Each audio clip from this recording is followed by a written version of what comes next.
Welcome to our series on St. Matthew's Gospel. In this episode, we will be dealing with the last two scenes in chapter 26. So we will be dealing with the trial of Jesus before the Sanhedrin and, unfortunately, the fall of Peter as well. And the two of them happen around the same time. So the whole drama of the Passion now moves from the slopes of the Mount of Olives and into the city of Jerusalem.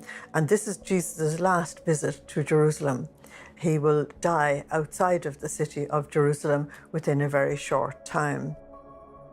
We have watched the drama between Jesus and the leadership of Israel throughout our gospel journey. But now we see the opposition between them coming to a climax. And the climax is when the high priest of the old covenant opposes the new and eternal high priest of the new covenant. And that is the illustration that you see in this picture, the opposition between the two of them.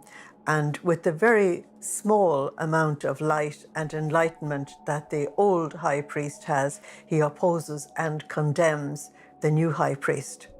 It's really sad. So in the text that I'm going to be sharing with you, Matthew wants you to do a little homework.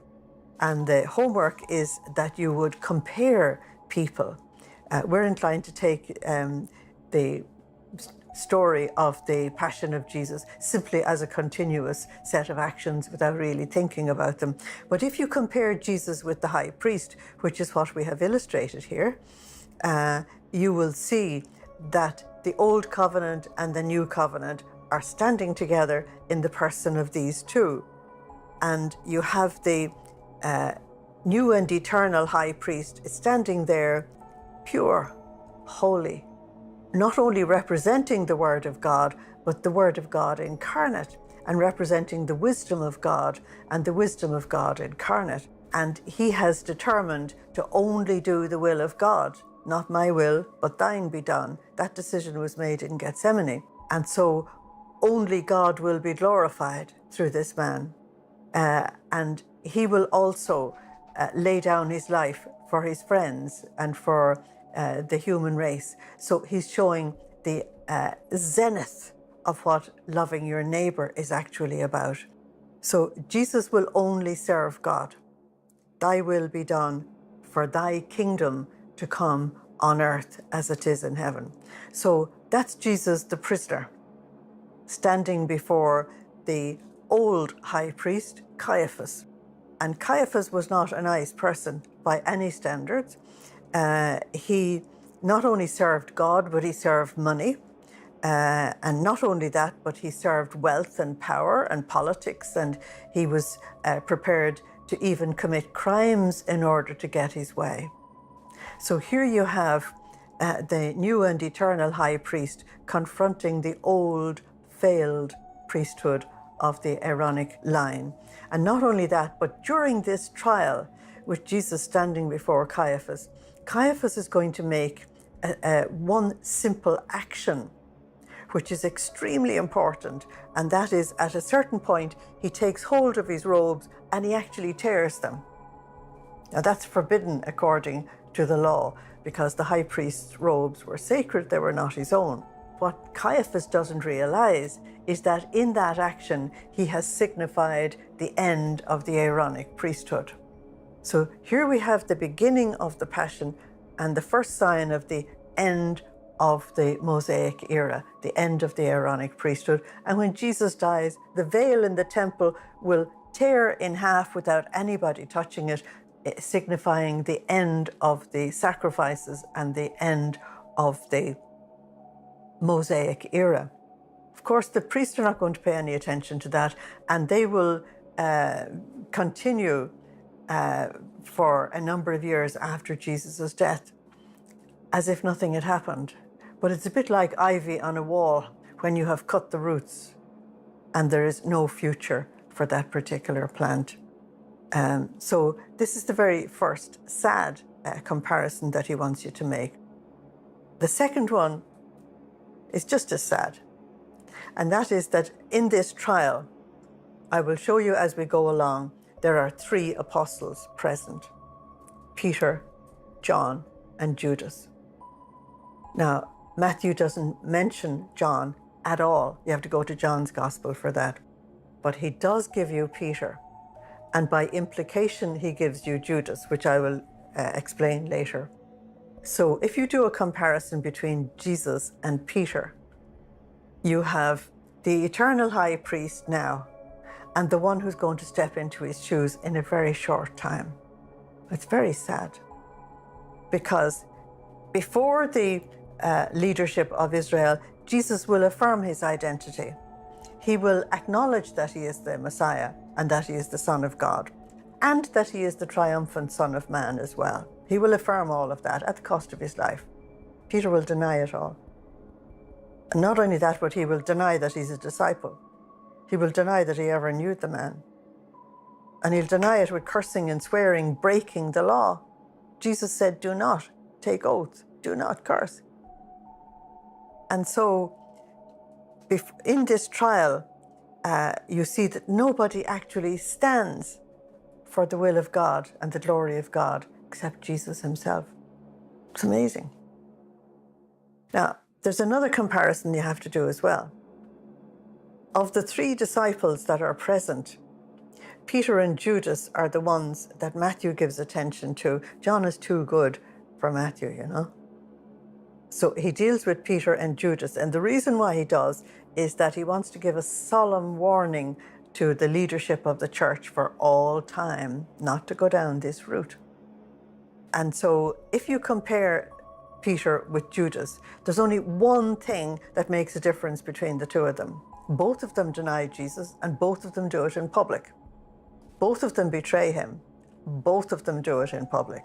What is the difference? And the difference is that in spite of all his weaknesses and his sinfulness, Peter actually loves Jesus. He actually does. And so when he realizes what he has done, he repents and he recovers. I'll tell you more about Peter later. Judas has no love for Jesus. That's his problem.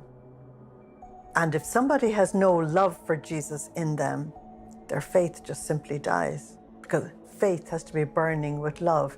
Do you remember the parable of the bridesmaids? And because Judas only served himself and his own agenda, then we find that when he denies Jesus, he himself is brought down to the nothing that is within him. It's really sad. So let's come to the interrogation of Jesus by the leadership of Israel. This is an extremely important section, and it's chapter 26 from verse 59 to 68, the whole event. You're told by Matthew that it's the whole Sanhedrin. I hope it wasn't, because the whole Sanhedrin was 72 members altogether. Now, some of them would be old and mightn't be able to attend. Some of them would be sick and they mightn't be able to attend. But the whole membership was actually 72. And when Jesus stands in front of these, there's something you need to remember, something that actually Matthew didn't tell you. And that is that this is not the first time for Jesus to stand among the doctors of the law. He stood in front of them when he was 12 years of age and absolutely wowed them. But you've got to go to St. Luke for that. And so here is Jesus. When he was young, they thought he was absolutely fantastic. Now that he is in his mature years, they condemn him completely. They will not accept at all what he is saying. We've already been through all the chapters from chapter 15 where Jesus was judging the people and the leadership and the nation and absolutely everything else. We know that Jesus is the eschatological judge as well, the one who will judge us all at the end of time. And so what you have here is that Jesus, first of all, gave his indictment against the leadership in chapter 15 and chapter 23. He gave his indictment against the lake towns of Galilee in chapter 12. And so he has actually given his judgment to Israel. And the final one was the cursing of the fig tree. This nation is going to die. So he who has already judged Israel is now judged by the leaders of Israel. And while he cursed the fig tree, knowing that that meant that the nation was going to die, the nation in the leadership that represents them actually condemns him to die. So you've got this mutual death sentence. Somebody's word is true. And whoever has the word that is true is the true leader. And what we have found so far is that anything Jesus said was true. It was fact. It was reality.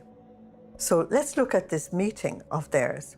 First of all, meeting at night was an illegal meeting, but this particular gathering is illegal from every angle. First of all, they sent out spies in the middle of the night to arrest Jesus surreptitiously so that there would be nobody around to actually witness it. So the arrest is wrong. And so they bring him into a meeting which is illegal. The time was wrong. They were not allowed to meet at night. They brought false witnesses against Jesus, which is illegal. They only want to kill him by any excuse, which means that this, as a law court, has no value whatsoever. They then insist, by putting Jesus under oath, that he will condemn himself out of his own mouth. That was condemned by the law as well. Now, when I'm talking about the law, I'm talking about the Torah. I'm talking about the very law that constituted these men the leadership, that constituted them the doctors and teachers of the law, that constituted them the leaders of the nation. They are breaking the law all the time in dealing with Jesus. It's incredible. And one of the things that's absolutely not allowed in any court, whether it's Jewish, Christian, Hindu, or anything else, is that there's no defense for the accused. Somebody must be there to give the other side of the picture. There always is more than one side to a picture. No defense was allowed for Jesus, none whatsoever. And the final thing that was completely illegal about this meeting is that his guilt was presumed. They did it because they wanted to kill him. Now, when we go through the Passion, you will find the only people who said Jesus was guilty was these men. Even Judas, before he dies, will say he was innocent. Pilate will say he was innocent.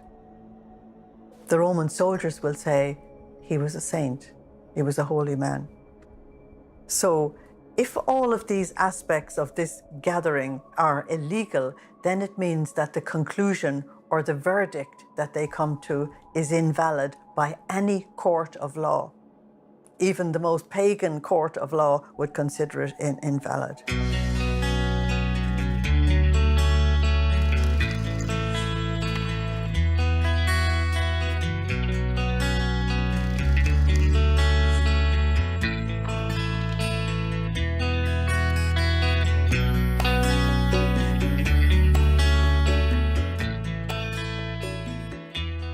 They want to kill Jesus.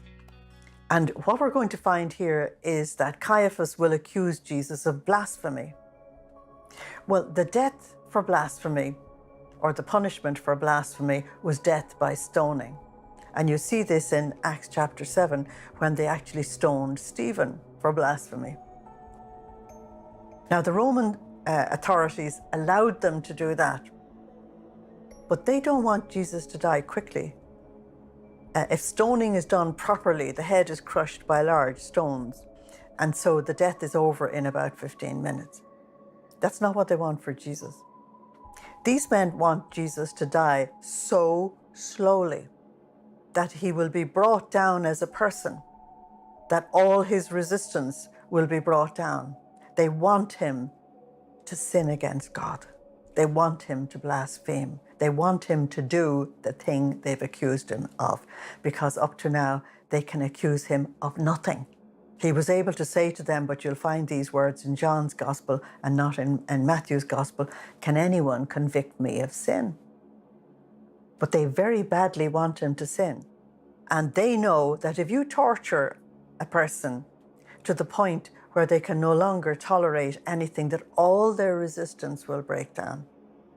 And they were used to people under torture cursing and swearing simply because they couldn't cope with the pain. They want Jesus to do that. And if Jesus does that, then they have destroyed his name, they've destroyed his reputation. He couldn't possibly be the Messiah. He's definitely not a holy man. He's accursed. Cursed be any man who hangs on a tree, and that's what they want. The only authority that can do that are the Roman authorities. They have not permitted the Jewish authorities to do this, but there's a sting in this.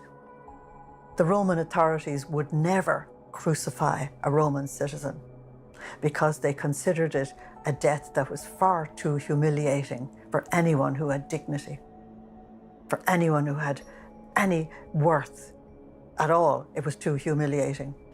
But they would gladly do it for the Jews because they hated them. Now, what Matthew is trying to tell us is that the Jewish high priesthood had to have a hatred for Jesus that was so extreme that they would go to these authorities knowing that these authorities would only give this type of death to a Jewish person. And they would not only ask it for Jesus, but they would ask it for their Messiah, and they would ask it for the King of the Jews. It doesn't make any sense. It's completely irrational. And I'm just giving it to you from their point of view. It's completely irrational. So you can see that Satan has really taken over, and that in the whole event that's going to happen that we call the Passion of Jesus, the Jews are going to be completely humiliated by the Romans. Their king is going to be completely mocked by the Romans. Everything they stand for is going to be completely mocked by the Romans. And in the end, the Romans will destroy the temple and the city and their nation. These men are insane. By going to the Roman authorities looking for this, it's complete insanity. They think that by killing Jesus, that they themselves can stay in power. Not at all. Jesus' word will come true. Theirs won't. And one of the things that they do is they bring false witnesses against Jesus. And lots of things are said which are contradicting each other, so that couldn't hold. And then two witnesses came forward, and one of them said, "This man said, 'Destroy this temple, and in 3 days I will build it up.'" That's very interesting because Matthew never told you about that. You find that in John's Gospel, and it's in chapter 2, verse 19 of John's Gospel, not in Matthew. And here you have the evidence that while the Gospel writers will give you a certain amount of information, that there's lots more in the background that they're not actually giving to you. St. John said, if everything we knew about Jesus was written down, the whole world would be full of books. So I find just this very interesting. If you simply stay with Matthew's evidence, we find that in chapter 24, Jesus did prophesy the destruction of the temple and the destruction of the city. And he did say your house will be left desolate to you, but he did not say anybody would rebuild it. He did not say that. And so if you're only taking Matthew's account into consideration, then you've got to realize that that statement is twisting Jesus's words, because if you're only looking at Matthew 24 and what Jesus said there, Jesus said nothing about rebuilding the temple at all. So whose word is going to be true? What these people say or what Jesus said?